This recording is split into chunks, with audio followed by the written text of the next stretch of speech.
ये आकाशवाणी लखनऊ है।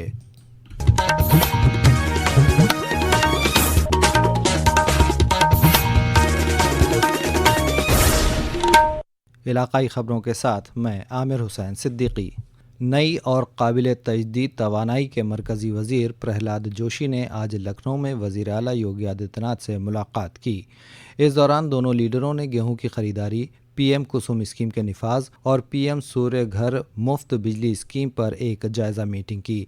ये मीटिंग उत्तर प्रदेश में ज़राअत और काबिल तजदीद तवानाई के शोबों को फ़रोग़ देने के लिए मरकज़ी और रियासती हुकूमत की मुश्तरका कोशिशों का हिस्सा थी। जनाब जोशी गेहूं की ख़रीदारी का साइट पर मुआयना भी करेंगे। वज़ीर-ए-आज़म नरेंद्र मोदी ने महावीर जयंती के मौके पर लोगों और ख़ास तौर से जैन तबके के लोगों को मुबारकबाद दी है।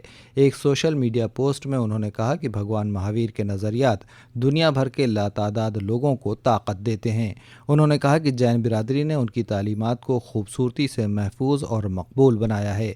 जनाब मोदी ने कहा कि हुकूमत भगवान महावीर के ख्वाब को पूरा करने के लिए पुरअज़्म है। उन्होंने कहा कि गुज़िश्ता साल हुकूमत ने प्राकृत को क्लासिकल ज़बान का दर्जा दिया था। इस फैसले को बहुत पसंद किया गया। वज़ीर आला योगी आदित्यनाथ ने भी लोगों को महावीर जयंती की मुबारकबाद दी। उन्होंने कल लखनऊ में विश्व नौकार महामंत्र डे पर मुनक़्क़िद प्रोग्राम में शिरकत की। प्रोग्राम से खिताब करते हुए वज़ीर आला ने कहा कि उत्तर प्रदेश की सरज़मीन जैन तीर्थंकरों की मुक़द्दस सरज़मीन रही है। तमाम तीर्थंकरों की ज़िंदगी अवामी फ़लाह व बहबूद के लिए वक्फ़ रही है। उन्होंने कहा कि नौकार महामंत्र आज भी हम सबको तरग़ीब देता है। नौकार महामंत्र आज भी हम सब के लिए एक नई प्रेरणा बनी हुई है। दुनिया के अंदर न केवल जैन परंपरा को मानने वाले बल्कि उस हर भारतीय के मन में जिसने सभी पूज्य तीर्थंकरों के उपदेशों से प्रेरणा लेकर के जीवन जीने की इस कला को आगे बढ़ाया है, उन सभी से प्रेरणा लेने का कार्य करता है। वज़ीर-ए-आज़म नरेंद्र मोदी कल अपने पार्लिमानी हल्के वाराणसी आएंगे।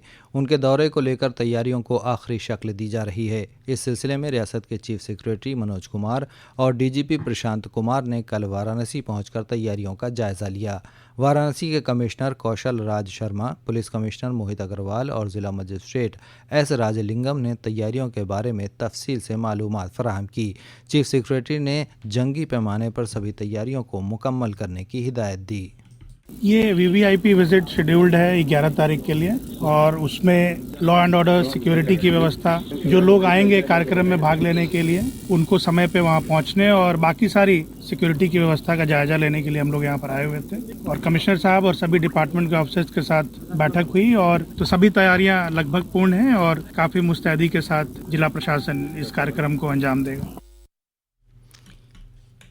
इस दौरान वाराणसी के कमिश्नर ने बताया कि वज़ीर-ए-आज़म काशी को 3,880 करोड़ रुपए की स्कीमों की सौगात देंगे।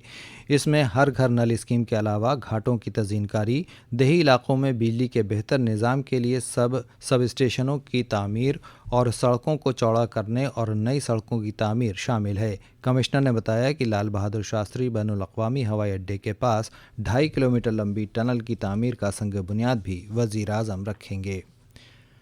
रियासत भर में कई जगहों पर बारिश और ज़ालाबारी की इत्तला मौसूल हुई है।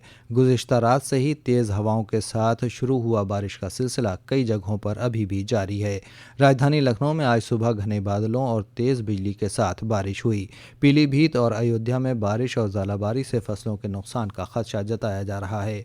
वहीं श्रावस्ती, अम्बेडकर नगर, जौनपुर, अमरोहा, इटावा, गोरखपुर, बलरामपुर, उन्नाव और फर्रुखाबाद में भी तेज़ हवाओं के साथ बारिश की खबर है।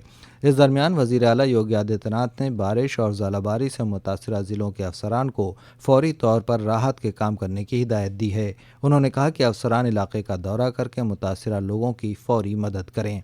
वज़ीर आला ने आसमानी बिजली, ज़ालाबारी और आंधी तूफ़ान से जान और मवेशियों के नुकसान के मामलों में मुतासिरीन को फौरी इक़्तिसादी मदद मुहैया कराने और मंडियों में गेहूँ बाहर न रखने की भी हिदायत दी। मरकज़ की तरह रियासती हुकूमत ने भी कल 16 लाख रियासती मुलाजमीन का महंगाई भत्ता 2% बढ़ा दिया है। रियासती मुलाजमीन को अब 53% की बजाय 55% महंगाई भत्ता मिलेगा। इजाफी महंगाई भत्ता 1 जनवरी 2025 से दिया जाएगा। इसके साथ ही आकाशवाणी लखनऊ से इलाकाई ख़बरें ख़त्म हुई। अगला बुलेटिन दोपहर 2 बजे FM पर नश्र किया जाएगा।